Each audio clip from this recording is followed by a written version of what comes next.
Hello together. I am very happy here to have a special talk today with Marco Gunn.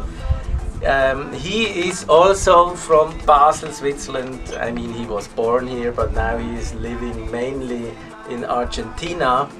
And I got to know him because I send out newsletters from time to time, and one newsletter was about a world without money. This is my vision,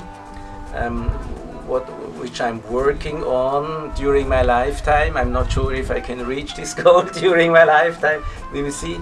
So Marco reacted to this newsletter, and he wrote back to me some really deep thoughts about also a world without money. It's also his goal, his vision, what we can do.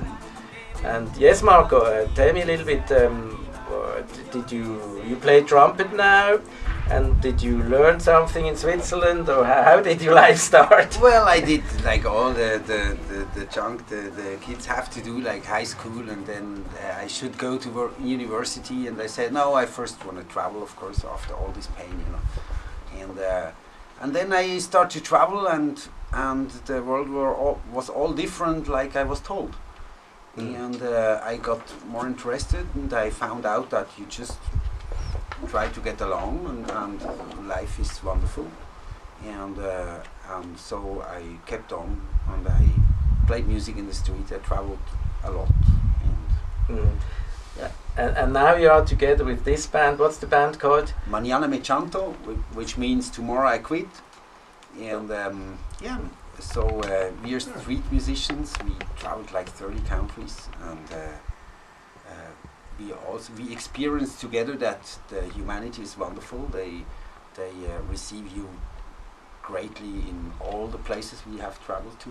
That's about 30 countries, and then you see that humanity has some problems, and somehow they're connected with our financial system, I guess. Mm-hmm. And you do this now with this band for 15 years? Yes, with the band for 15 years, and myself like 25 years. Okay. And tell me a little bit, how is the situation in Argentina right now? It's for me exciting. We had like the last months like 30% of inflation, or like there came the gas and the electricity bill, and it's maybe 8 times more expensive than it was the one before. So people, of course, they are horribly afraid, and they're really bad about it. And since I know that, or since I thought about money since 2009, since Lehman, I thought, well, money is the biggest problem we have. Not the money itself, it's just like it's exponential growth, which is not a good idea on a limited world.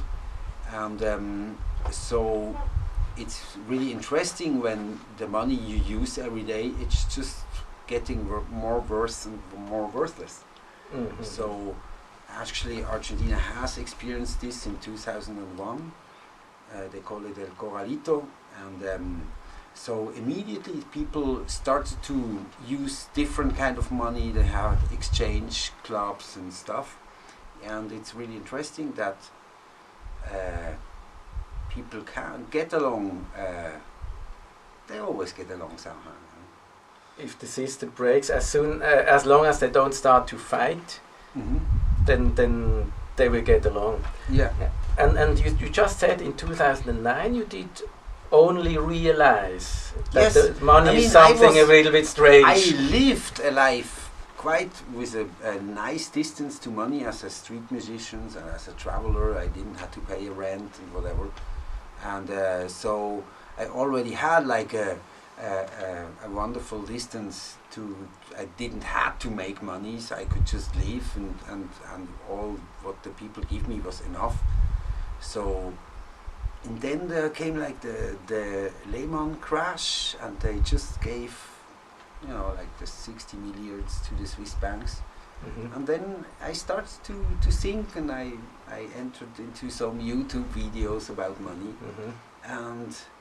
I was mad at me that I didn't realize it before.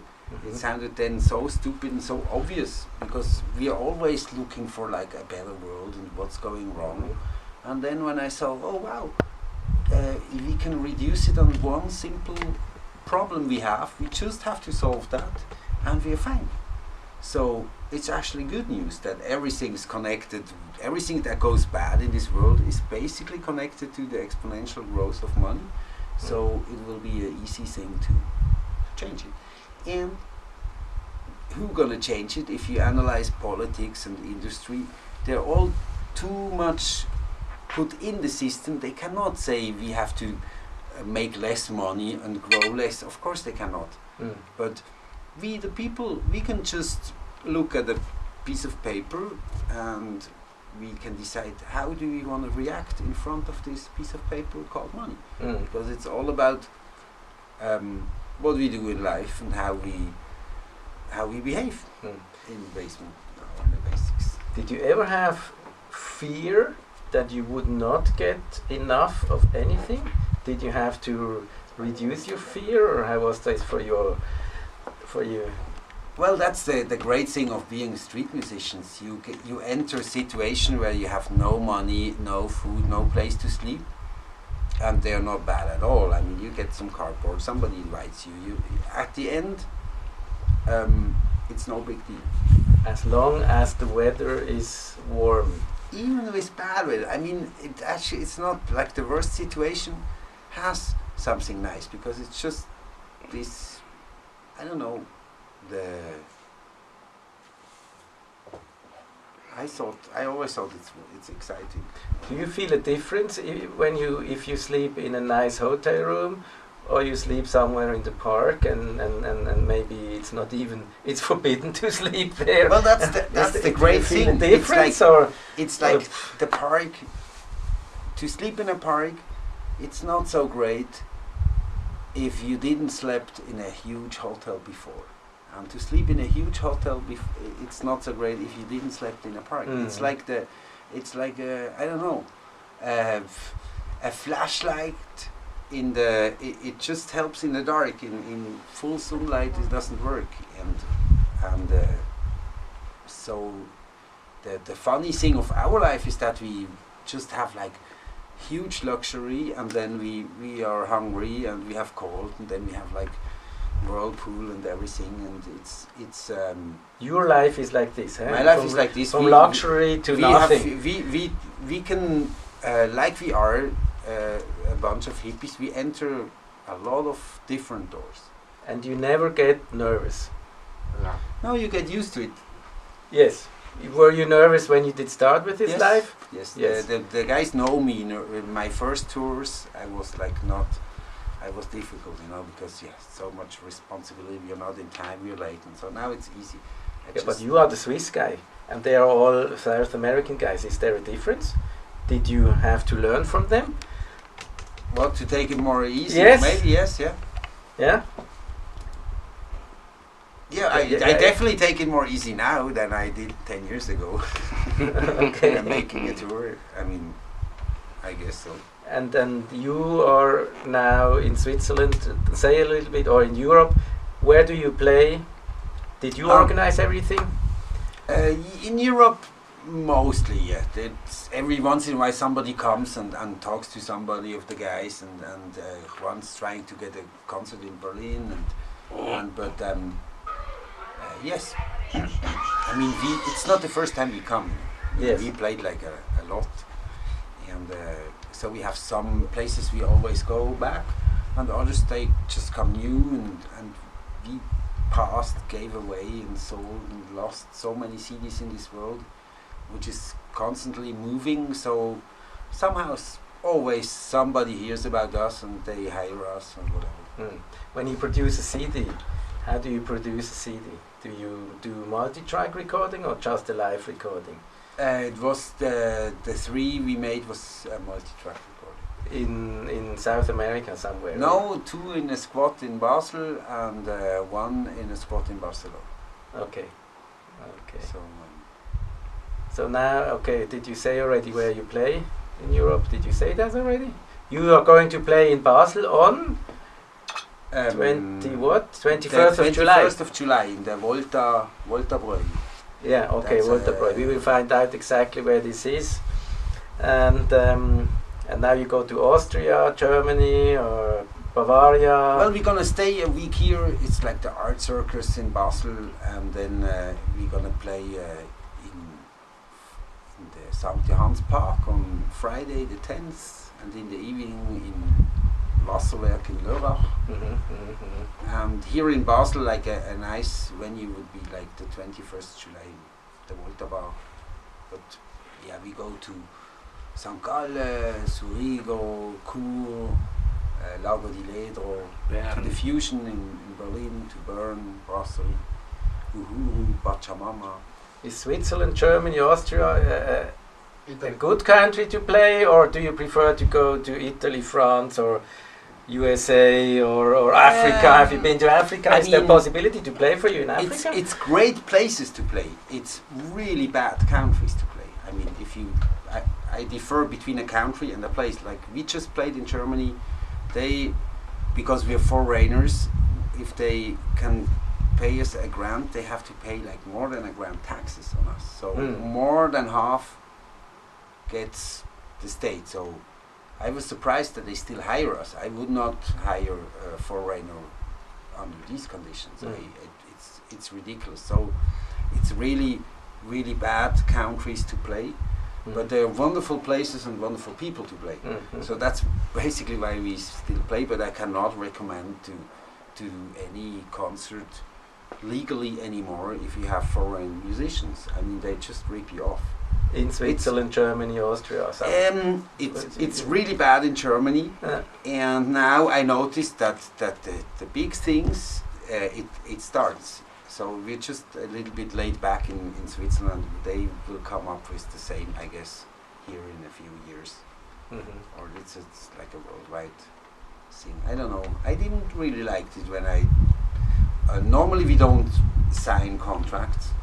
And now a lot of one are pushing me and say, okay, I and when I see it, I say, wow, this is wicked. This is crazy. A lot of writing. No. And your experience is, of course, you don't need contracts. No, I know. Of course, I make things voluntary, and it's just like it's. But that's the world we're living in. We are not free. I tell you something. Before I was I'm electrical engineer. I was manager in huge companies, and I did read through contracts like this. Everything was written. And then also in the music industry, I really signed and read through huge contracts. And maybe 5 years ago, I stopped with everything. Don't do any contract anymore. I say, okay, if you want to pay, then you pay. If it's happening, it's happening. If not, I don't. It's just paper.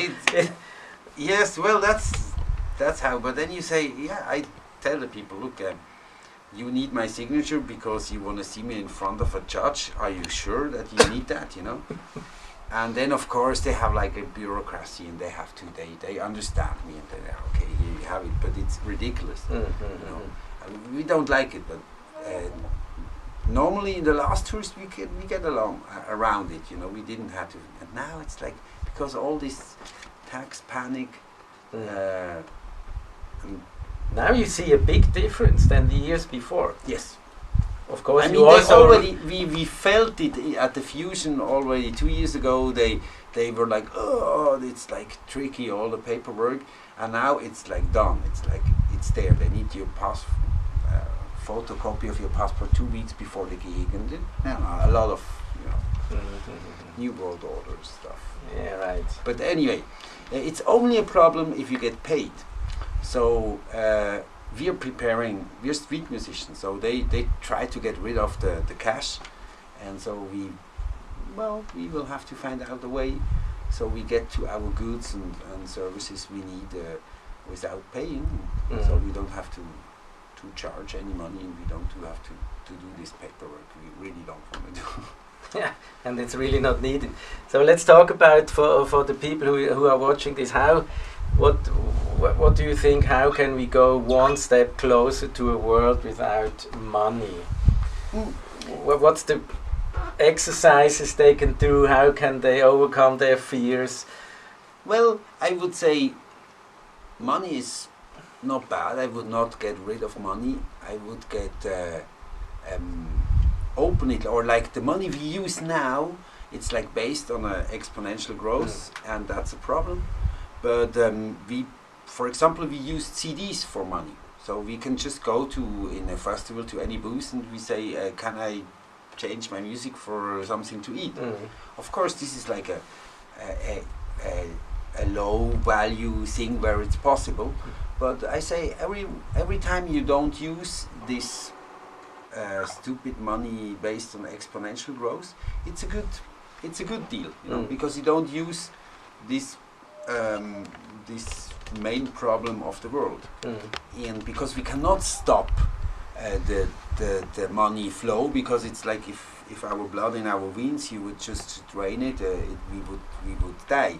So we need interactions, but every day we can give or receive a service or a good, and not using official money. For me, it's a good day, you know? And if this can grow, whatever you can, you need something, you need a car, you can buy it, but you can also ask for somebody if he give you a car, you know?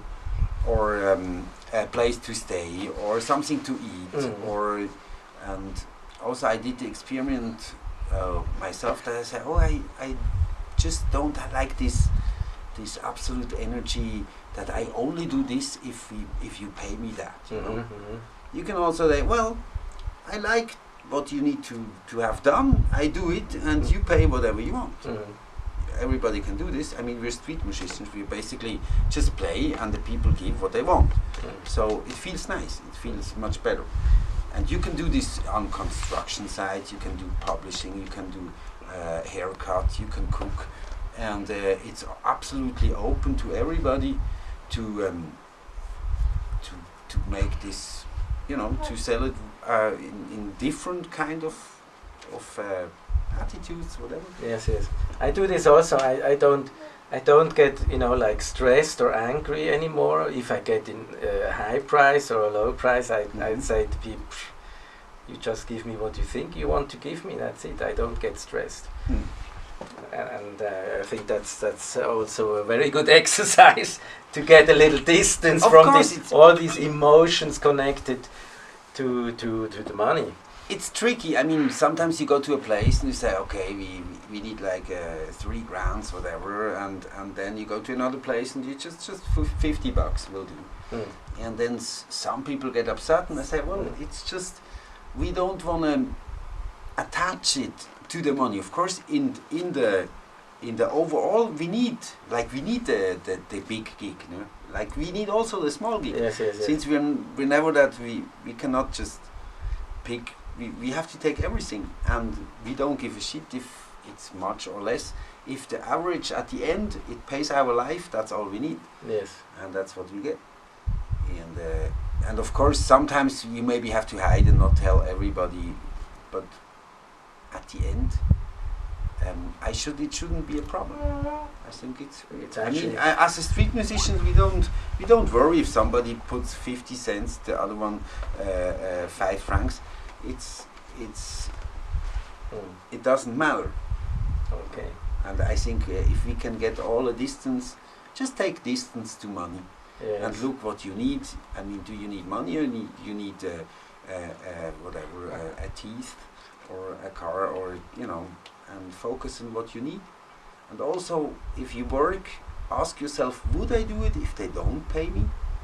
If you can say yes, that's great. You find a great job. You know? Yeah, because if you would never no, stop making music. You say, okay, how high is the price? Are you really selling you? And you will not get paid. You get a piece of paper. Somebody else have to pay you. You know, it's like the person who pay you, he just gives you a debt from somebody. You don't know how he got to that debt. So he maybe is robbing you all your work, and some poor guy putting potatoes in his field has to pay this debt. So it's also really doubtful. So people normally look at the paper if it's true, and it's not written in the paper. It's written in the person who pays you? You don't know. Yeah. So that's why it's a good idea to have distance to money, because you don't know. Sometimes the people don't like if you ask them where it's coming from and what they do. But you can feel out, the people, and there is huge differences. Yeah. Okay, Marco. This was very nice talking to you, and I'm very happy that we finally met from email in reality.